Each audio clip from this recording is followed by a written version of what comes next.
नमस्कार, मी doctor Gita, homeopathic consultant.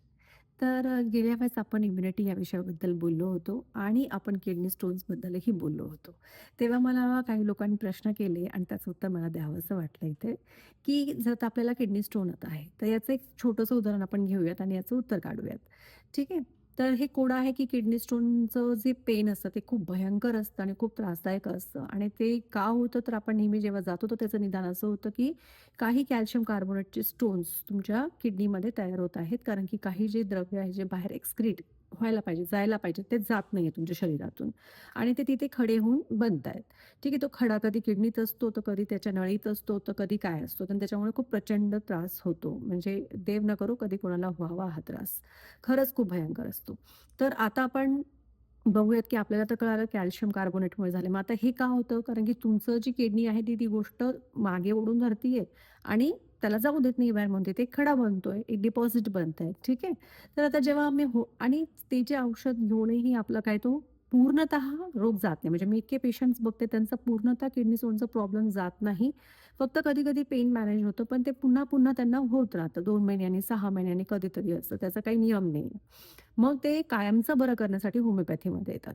मग त्यांना माझा सगळ्यात पहिला प्रश्न असतो, की तुम्हाला असा कशाबद्दल राग आहे आणि तो तुम्ही व्यक्त नाही करत आहात? आणि ते माझ्याकडे एकदम चमकून बघतात. तर ते म्हणतात, "तुम्हाला कसं माहिती?" तर सांगते. कसं असतं जेव्हा आपण इमोशन्स किंवा आपल्या ज्या भावना असतात त्या खूप वेळ मनामध्ये धरतो, ठेवतो आणि त्या पॅथॉलॉजिकल म्हणजे त्या डिसीज्ड किंवा म्हणू शकतो आपण प्रमाणाच्या बाहेर आपल्या मनामध्ये जास्त खोल घर करून राहतात. आणि आता राग काय गोष्ट आहे, काही कामाची गोष्ट नाहीये, पण ती आपण पकडून ठेवली मनामध्ये. आणि आता ही कॅल्शियम कार्बोनेट वगैरे काय आहे, हे ठेवायची गोष्ट नाहीये, पण आपली किडनी ते धरून ठेवतीये. तर आपलं मन आणि शरीर याचा खूप जवळचा संबंध असतो मित्रांनो. हे आपल्या लक्षात मुळीच येत नाही आणि कोणी हे मान्य करत नाही. कारण की आपण जेव्हा सर्रास मॉडर्न मेडिसिन घेतो त्यावेळेस फक्त आपल्या शरीराला आणि शरीरालाच महत्त्व दिलं जातं. आपल्या मनाचा काहीही तपास घेतला जात नाही आणि तो होमिओपॅथीमध्ये आम्ही परिपूर्ण घेतो, मुळापर्यंत जातो.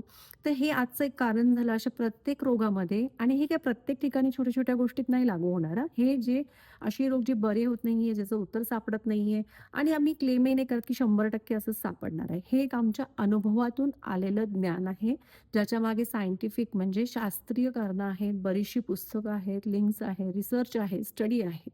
आणि जेव्हा आपण ही माहिती घेऊन त्या व्यक्तीचं त्यातलं जे अॅनलाईज करून एक होमिओपॅथिक औषध, एक होमिओपॅथिक तज्ञ काढतात, त्यांचे शारीरिक, मानसिक आणि भावनिक सगळ्या गोष्टींचं अॅनलाईज करून, तेव्हा त्यांचा त्रास कायमचा जातो. तर अशा खऱ्या माहितीसाठी फॉलो करा डॉ.